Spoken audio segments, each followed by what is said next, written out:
باز داری میزنی زیر گوش فرمانده؟ ببخشید یه لحظه استاد این سهمیه پسی شما همه چی به تایمش دوست عزیز. شما ریدی انگار آبگت بود. بفرمایید من ببینم سرت فرار کن. من میگم این بچه‌ها کجان؟ هیچ کی نیست. نکنه رفتن سر کلاس به من نگفتن. کیه؟ منم مادرتون. بیا تو بابا درازو بلا استفاده. سلام آقای محله. تو چرا نظم یاد نمیگیری؟ مگه تو سرباز نیستی؟ نه آقا ما بیبی خشتیم. ببین اینقدر پوست کلوف شده که یه تنبیه بدنی رو تو یکی جواب نمیده. یه سوال ازت میپرسم، اگر تانسی جواب دادی میذارم بری بشینی. باش. مین یعنی چی؟ سوالت همینه؟ آره. مین کلمه ترکی به معنای هزار که میشود مین تومن یعنی 1000 تومن. انباش هم میشه مین تومن، 2000 تومن، 3000 تومن. چنم مفت نزن برو بشین.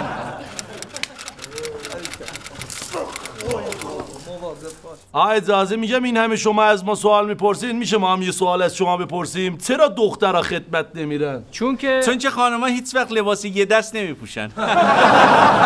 جناب چون تا بیان ناخونشون رو با اسلحه‌شون ست کنن دشمن همه رو زده ترکونده. اکثر خانوما بعد از آرایش صورتشون میشورن، به خاطر همین که نمیرن سربازی. چی میگی؟ چی گفتی؟ خودتونم بعدا میفهمید من چی گفتم. آقا هیچ میدونی چرا خانمان نمیتونن برن جنگ؟ بچه‌ها کسی میتونه بگه؟ بذار خودم بگم. چون تنگ صورتی نداریم. فکر کن جنگ شده، درگیری شده، روبروی خانم دشمنا وایسادن، کل گروهان و گردان هم دارن اصرار میکنن به خانم که شلیک کن. خانم شلیک نمیکنه. میدونی چرا؟ چون خانم‌ها دلرمن؟ نه، چون تو خود دله رو مهسا برداری. شما میدانید اصل داستانی که خانم‌ها خدمت میبرن چیه؟ نه چیه؟ چون خانم‌ها هر آرایشی بلدن الا آرایش نظامی. مزاح کردم ببخشید. آقا شما میدونید خانم‌ها تو چه جنگی مهارت دارن؟ نه. تو جنگ اعصاب. بچه‌ها خانوما اگه برن خدمت شبا نمیتونن تو پادگان بمونن. کسی میدونه چرا؟ چون هر جا میرن باید 9 خونه باشن. آقا هیچ میدونی چرا خانوما نمیتونن بزنن تو گوش فرماندهشون؟ چرا؟ چون که ناخونشون میشکنه.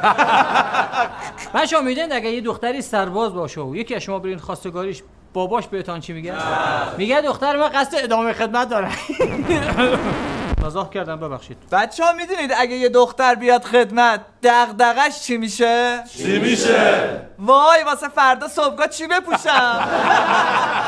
آقا شما میدونی خانوما چرا پوتین پا نمیکنن؟ نه نمیدونم. سلام ما بگیم آقا. بفرمایید. چون پوتین پاشنه بلند نریم. خب کسی دیگه از شما میدونه چرا خانم‌ها نمیتونن برن خدمت؟ چون براشون کارت دعوت نفرستادن. آقا اجازه است من برم بهتری؟ هی بشین سر جات کنه گرمن. آیه امینی جمله سوسماسی نداری بگی فیض ببریم؟ آقا ما انقدر امنیت داریم با سربازی رفتن خانوما شوخی میکنیم، ولی یادمون نره شیرزنای این مملکت یه روزی اسلحه به دست گرفتن و از این مملکت دفاع کردن.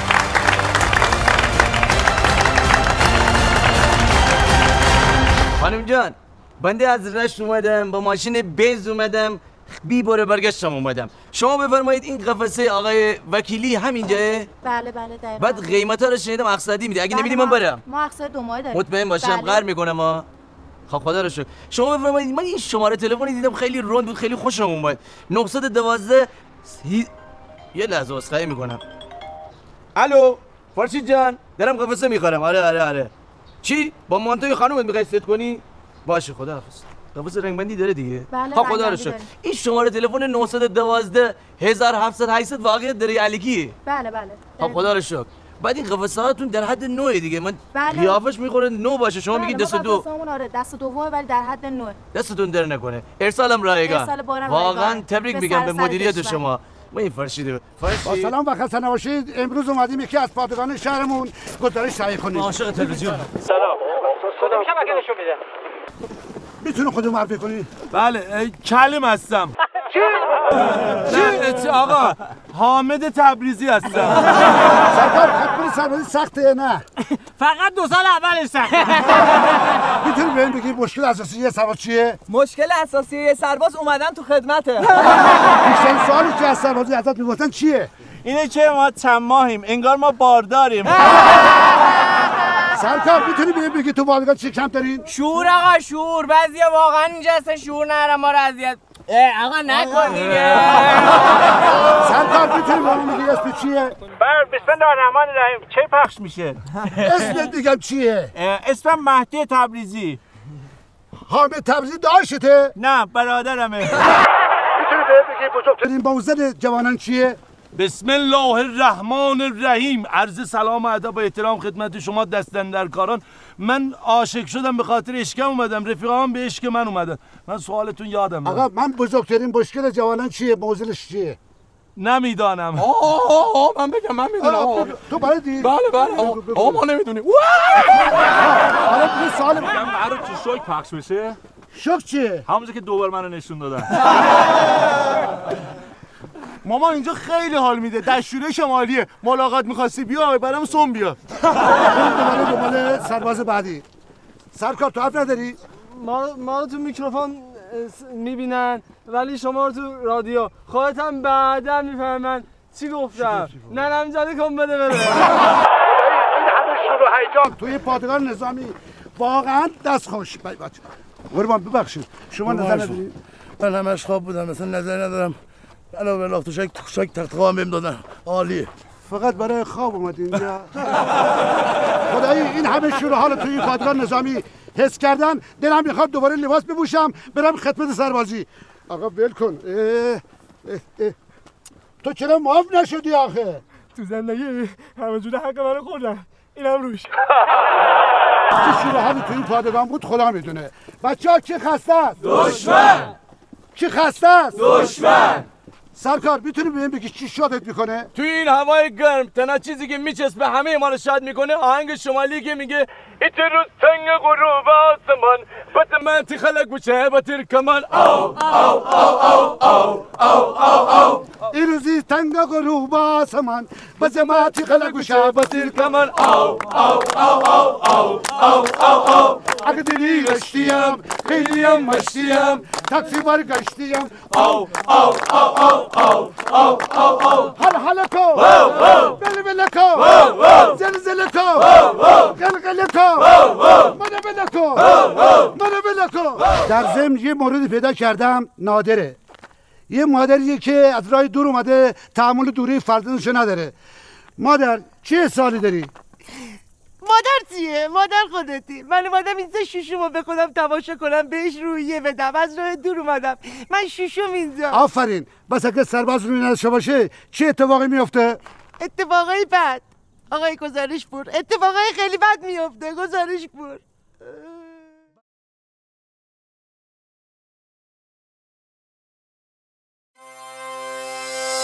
وله وله وله وله دیگه زنگ آخره کلاس همش غله غله همه فس دنبال جمع کوله معلمو ببین چه پای است و چقدر کوله بیا تو مخ نمیره آقا جان دیگه کلاس آخر آقا جان نمره 20 کلاس رو نمیخوام آخه دیگه هوش حواس نمونده برام آقا جان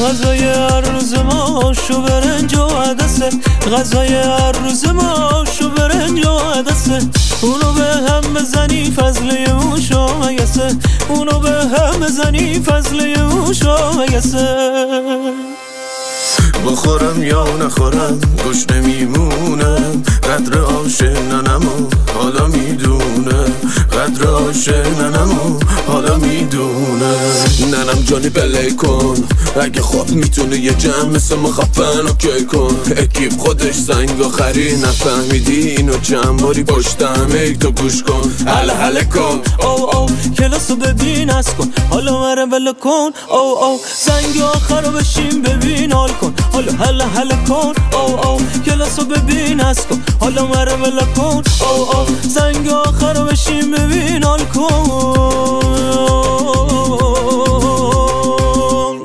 زنگ آخر